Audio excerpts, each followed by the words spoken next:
Welcome my dear rockets. कैसे हो आप सभी। आज हम देखने वाले हैं बहुत ही बढ़िया नाइस व्यू। मूवी की शुरुआत साल 2013 के समय से होती है। ये कहानी 20 साल के एक लड़के जिंग की है जो कि अपनी छोटी बहन के साथ खुशी खुशी रहता है। असल में जिंग के माता पिता की मौत हो चुकी है और अब वो अकेले ही अपनी बहन को संभाल रहा होता है। वो सुबह उठकर अपनी बहन को रेडी करता है, उसे स्कूल छोड़ने जाता है, उसकी छोटी से छोटी चीज को पूरी करता है। साथ ही जिंग की एक छोटी सी मोबाइल फोन रिपेयरिंग की शॉप है, तो वो वहां पर मोबाइल फोन्स को रिपेयर करता है। लेकिन इस दुकान से उसका सिर्फ कुछ ही खर्चा चल पाता है, मतलब वो इतना नहीं कमा पाता। जिंग अब एक डॉक्टर से मिलने जाता है और यहाँ वो अपनी बहन की रिपोर्ट लेने के लिए आया हुआ है। असल में जिंग की बहन को दिल की एक बीमारी है। डॉक्टर बताते हैं कि अगर 6 महीने में तुमने अपनी बहन की सर्जरी नहीं करवाई तो तुम उसे खो दोगे। जिंग काफी ज्यादा टेंशन में आ जाता है क्योंकि यही बीमारी उसकी माँ को भी थी और साथ ही उसे सर्जरी के लिए अब काफी ज्यादा पैसों की जरूरत होती है। इस उम्र में जिंग बड़ी मुश्किल से घर चला रहा था, भला इतने पैसे वो लेकर कहाँ से आएगा अब। फिलहाल शाम को जिंग अपनी बहन को घर लेकर आता है तो दरवाजे पर एक नोटिस चिपका हुआ देखता है। ये नोटिस उसके मकान मालिक ने लगाया है क्योंकि उसने इस महीने का किराया नहीं चुकाया। कुछ देर के बाद जिंग को उसके दोस्त केन का फोन आता है जो उसे मिलने के लिए बुलाता है। दरअसल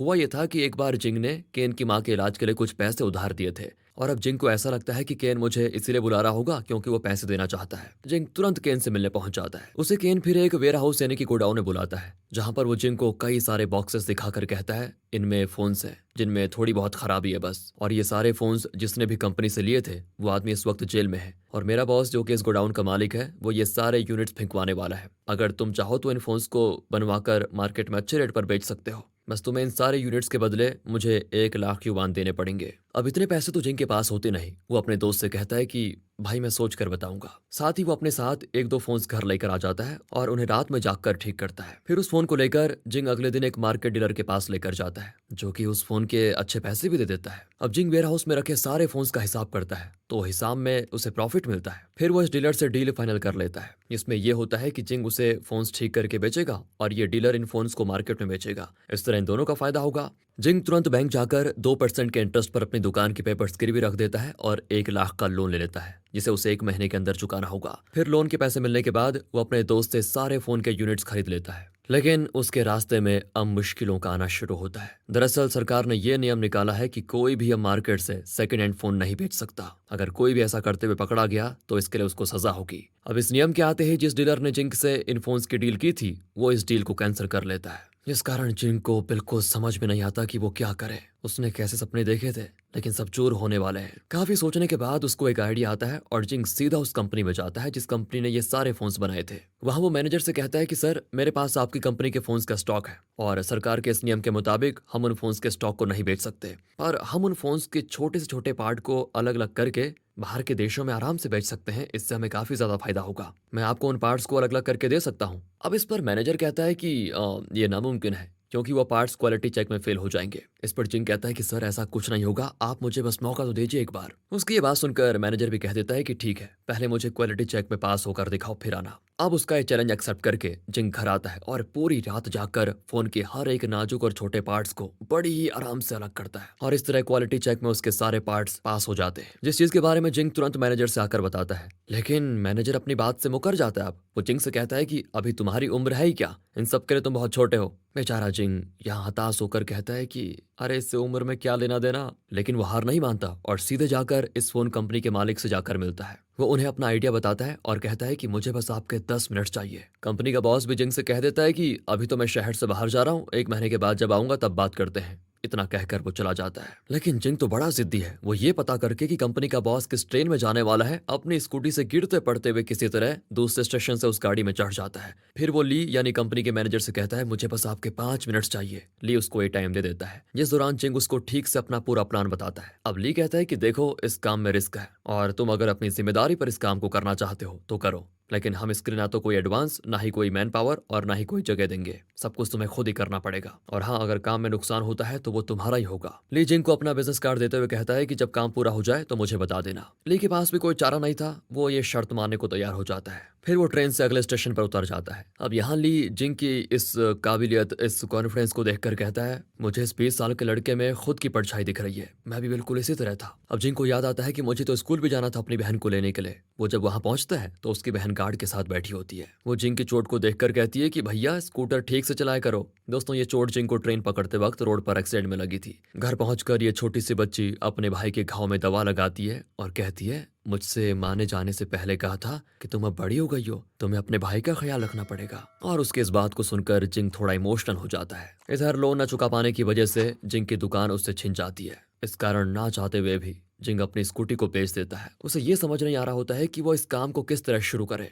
अब ली तो कंपनी का मैनेजर है, लेकिन ली का भी एक मैनेजर होता है। वो जिंग से इस काम के कॉन्ट्रैक्ट को साइन करवाता है और साथ ही उसे काफी ज्यादा डिमोटिवेट भी करता है। जिंग बचपन से ही अपने पड़ोसी लैंग के बहुत करीब है, जो कि एक ओल्ड एज होम चलाते हैं। वो उनसे अपने इस आइडिया के बारे में बताता है और उनसे इस काम में साथ देने के लिए कहता है, जो कि जिंग की बात को पहले तो नहीं मानते, पर जब वो उन्हें अपनी बहन के ऑपरेशन के बारे में बताता है और कहता है मुझे उसके लिए पैसे चाहिए, तब वो उसका साथ देने के लिए तैयार हो जाते हैं। पर इन सबसे पहले जिंग को एक नौकरी ढूंढनी होगी ताकि उसके रोजमर्रा के खर्चे निकल पाए। इसीलिए वो अपने एक दोस्त से मिलता है, जो कि जिंग के काफी ज्यादा गिड़गिड़ाने की वजह से उसे विंडो क्लीनिंग की जॉब में लगवा देता है। अब जिंग सुबह उठकर ये विंडो क्लीनिंग का काम करता है और रात में फोन्स वाले आइडिया पर वर्क करता है। अब जिंग की अगली जरूरत थी मैन फोर्स और एक जगह जहां वो ये काम कर पाए। अब भला कौन होगा जो बिना सैलरी के जिंग का इस प्रोजेक्ट में साथ देगा, क्योंकि वो उन्हें काम पूरा होने के बाद ही पे कर पाएगा। तो जिंग ऐसे लोगों की तलाश में लग जाता है और ऐसे कुछ लोग उसको मिल भी जाते हैं, जैसे कि एक वेट्रेस जो कि पहले एक इलेक्ट्रॉनिक कंपनी में काम करती थी, मगर वहां के शोर की वजह से उसको सुनाई देना कम हो गया था। वैसे वो काफी एक्सपीरियंस्ड है, लेकिन उसके बहरेपन की वजह से उसे कोई काम नहीं दे रहा है। इस लड़की का नाम वेंग होता है। जिंग इसे अपनी टीम में शामिल कर लेता है। फिर बारी आती है एक ब्लैक बेल्ट विनर फाइटर की,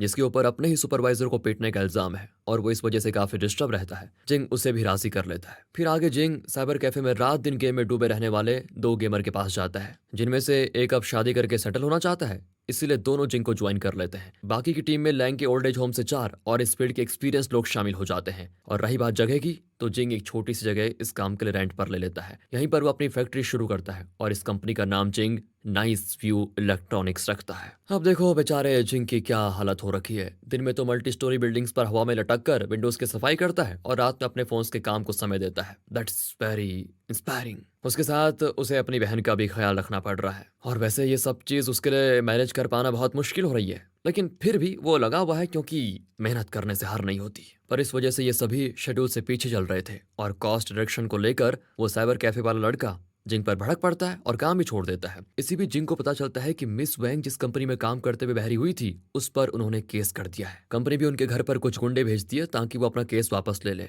वो वैंग पर हाथ उठा ही रहे होते हैं, तो इस बारे में पता चलता है जिंग और उसके सभी साथी वहां कर उन गुंडों से भिड़ जाते हैं, जिनमें वो साइबर कैफे वाला लड़का भी होता है, ब्लैक बेल्ट वाला आदमी भी। और फिर ब्लैक बेल्ट वाले आदमी की बदौलत ये लोग उन गुंडों को मारकर खदेड़ देते हैं। अब ये देखकर कि जिंग इन लोगों के हर काम में हर कंडीशन में साथ दे रहा है, तो साइबर कैफे वाला लड़का उससे माफी मांगता है और अपनी शादी में जिंग को इनवाइट करता है। उसकी शादी अटेंड करने के बाद जब रात में जिंग अपनी बहन के साथ घर आता है, तो दरवाजे पर मकान मालिक ने लॉक लगा दिया है। उसने लिखा है कि 3 महीने का किराया चुकाने के बाद ही ये दरवाजा खुलेगा। अब उसके पास इतने पैसे तो नहीं होते, तो वो अपनी बहन को उसी फैक्ट्री में लेकर आता है जहां वो फोन्स का काम करते हैं। यहाँ जिंग फोन्स के डब्बों से अपनी बहन के लिए सोने के लिए कुछ बनाता है और ये सोचकर दुखी होता है कि वो अपनी बीमार बहन के सर पर एक छत भी नहीं दे सकता। इस दौरान जिंग की आंख लग जाती है, तो उसकी बहन उसको जगाकर बताती है बाहर से भैया कुछ आवाजें आ रही हैं। जिंग जब बाहर जाता है तो उसे पता चलता है कि कुछ लोग जिंग के फोन के स्टॉक्स को चोरी करने के लिए आ रहे हैं, और ये जिंग का वही दोस्त होता है जिसने उससे ये फोन खरीदे थे। जिंग उसे रोकने की पूरी कोशिश करता है, यहाँ तक कि वो उसके एक आदमी को पकड़ भी लेता है, मगर फिर भी जिंग का आधा स्टॉक उसने चोरी कर लिया है। बेचारे जिंग की इन सभी में उंगलियां भी फ्रैक्चर हो गई है। हालांकि पुलिस चोर को पकड़कर जिंग का सारा सामान रिकवर कर लेती है, लेकिन अब फ्रैक्चर की वजह से जिंग वो विंडो क्लीनिंग वाला काम नहीं कर पाता। उसे छोड़ना पड़ता है, बल्कि निकाल दिया जाता है। इसी बीच जो रेंट पर जिंग ने फैक्ट्री ली थी, उसका मालिक 3 दिन में उसका रेंट देने के लिए बोलता है। अब जिंग के पास ना कोई नौकरी ना कुछ, तो वो भला करेगा क्या।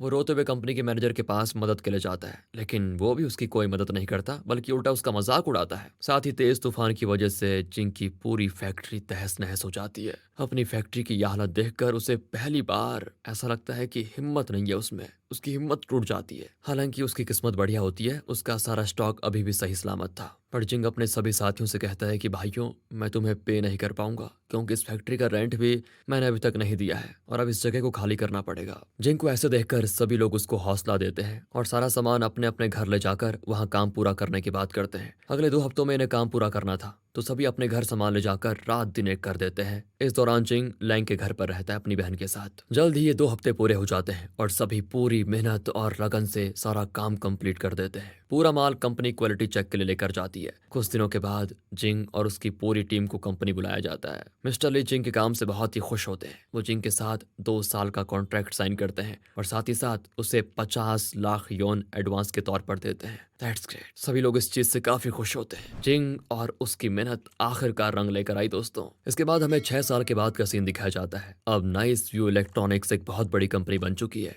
जिसके एक नए प्रोडक्ट को जिंग लॉन्च करने वाला है। यहाँ हम उसकी टीम के सभी लोगों को देखते हैं, जैसे वो साइबर कैफे वाला आदमी, उसने अपनी एक नई गेमिंग कंपनी खोल ली है। ब्लैक बेल्ट फाइटर, उसने वैंग से शादी करने के साथ एक नया बॉक्सिंग सेंटर खोला है। बात करें वैंग की, तो उसने एक सोशल वर्क ग्रुप की शुरुआत की है। लैंग भी जिंग की कंपनी का सीनियर एचआर है। बाकी जो ओल्ड एक्सपीरियंस लोग थे वो जिंग की कंपनी में अच्छी पोजीशन में होते हैं। जिंग ने भी अपने कॉलेज की पढ़ाई पूरी कर ली और साथ ही साथ अपनी बहन का सक्सेसफुल ऑपरेशन भी करवाया, जो कि आज अपने भाई की इस पोजीशन पर बहुत गर्व फील करती है। दोस्तों, कहते हैं ना कि अगर किसी चीज पर अड़ जाओ तो उसमें कामयाबी जरूर मिलती है। अगर जिंग सोचिए आम इंसानों की तरह मुसीबत देखकर उससे हार मान लेता तो शायद आज वो बहुत बुरी स्थिति में होता, अपनी बहन को भी खो चुका होता। लेकिन नहीं, उसके पास जुनून था कुछ करने के लिए। उसके पास फेल होने का ऑप्शन ही नहीं था। ये मूवी हमें खराब परिस्थिति से लड़कर उससे बाहर कैसे निकलना है दोस्तों, ये सिखाती है ना। मस्त बात। इसी बेहतरीन एंडिंग के साथ ये मूवी यहाँ पर खत्म होती है और मुझे लगता है मतलब आपको ये अच्छी तो लगी होगी। बाकी अगर आपको वीडियो अच्छी लगी है, एक्सप्लेनेशन अच्छा लगा है तो लाइक कीजिए, चैनल को सब्सक्राइब। मिलते हैं अगली बेहतरीन वीडियोस के साथ, तब तक के लिए गुड बाय, ख्याल रखिए अपना, and finally thanks for watching.